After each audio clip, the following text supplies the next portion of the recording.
Hare Krishna. Tolerance stops the inner sine wave from starting an outer sin wave.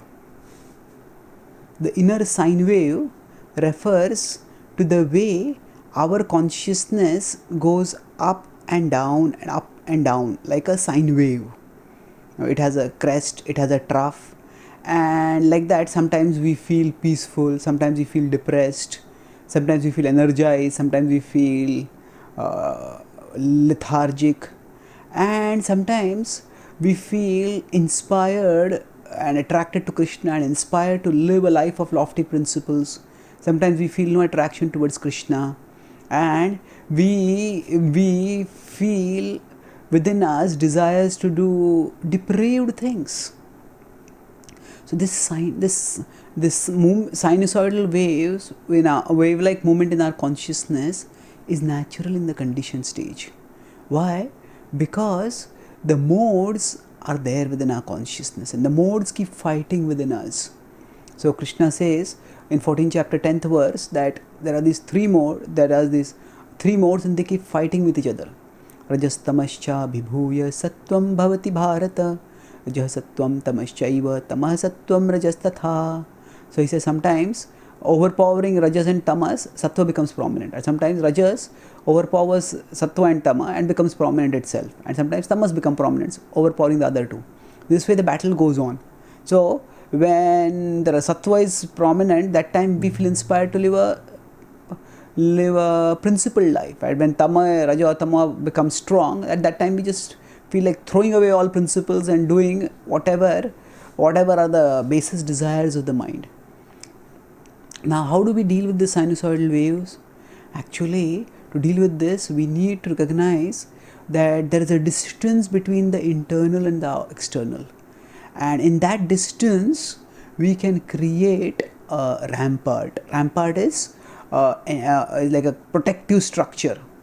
It's like if there is a flood coming in an ocean, if there is enemies attacking outside a fort, but if the fort walls are raised and if there is a defensive arrangement, then although the soldiers maybe they're outside, they cannot come inside the fort. Now turn the situation around. So the wrong desires, maybe they're inside, but they don't have to come outside as actions. So the inner sine wave doesn't have to produce outer sin wave. Sin wave means it's like when a wave comes, it just carries things away. So similarly, sometimes when sinful desires come as a wave, they just sweep us away with it and make us do things which we are horrified at ourselves. How could I do such a thing? So what is the defensive rampart?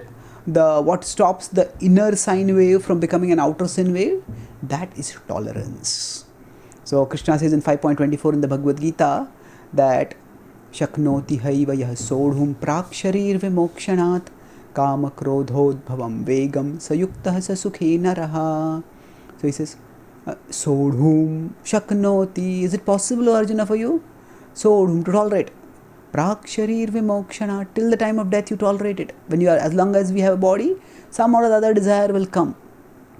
But rather than getting worked up over the presence of the desire and thinking that I have to indulge in it, we can tolerate it. And as we tolerate it, what will happen? The desire will go away over a period of time. And to the extent we tolerate the desire, sayuktaha sasukhena raha. Krishna says we will stay pure and we will stay spiritually connected and we will be joyful. Why?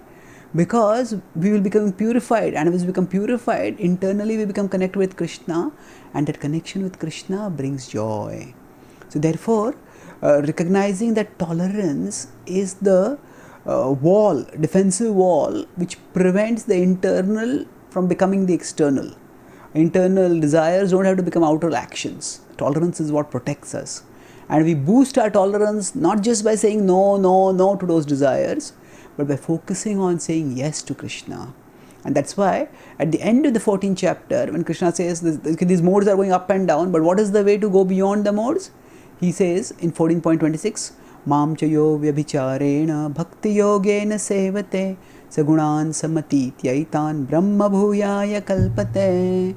It says, avyabhicharena bhakti yogena sevate. If we are firm in our devotional service to Him, Krishna will ensure that connection with Krishna will ensure that will act as a defensive wall which will prevent, not only stop the inner sine wave from expressing itself as outer sine wave, but gradually that inner sine wave's amplitude itself will decrease and the troughs will not be dragging us down, and overall the graph of the wave will move upwards as we become more and more purified, and gradually we come into the presence of Krishna, where where we are constantly attracted to Him and the inner sine waves no longer take us away from Him.